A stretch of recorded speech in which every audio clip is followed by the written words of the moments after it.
Hello and welcome to CCTV America. I'm Susan Roberts. Humanitarian efforts continue in Iraq to help thousands of refugees trapped on a mountaintop near the border with Syria. Thousands of people have fled advancing Islamic militants near Irbil.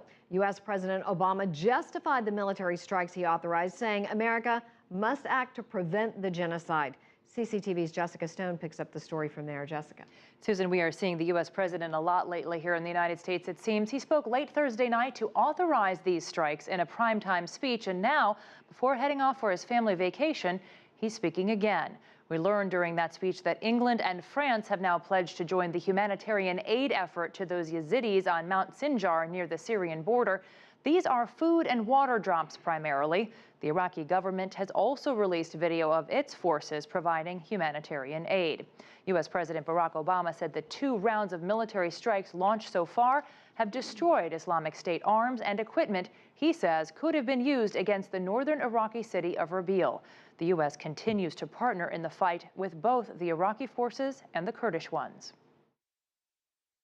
Part of what we're able to do right now is to preserve a space for them to do the hard work that's necessary.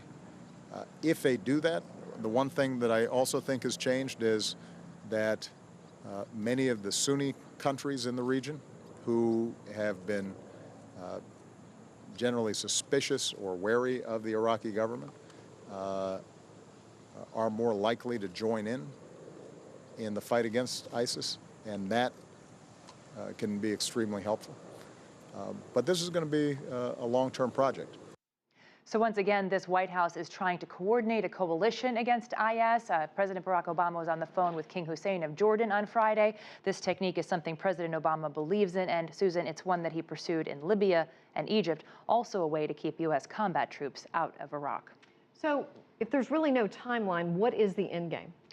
Still not completely clear, but there are definitely a couple of things that the U.S. is after here. We heard the State Department spokeswoman, for example, say on Friday that the goal is to roll back the IS advancement in Irbil. But then what is really the question? Even after these Yazidis are safely evacuated off of the Mount Sinjar, it's right on there are still hundreds of Americans in Iraq, specifically in Baghdad. That embassy is right on the river, and if the dam that the IS has in Mosul were to be compromised in some way, would definitely give the U.S. another reason to strike in Baghdad.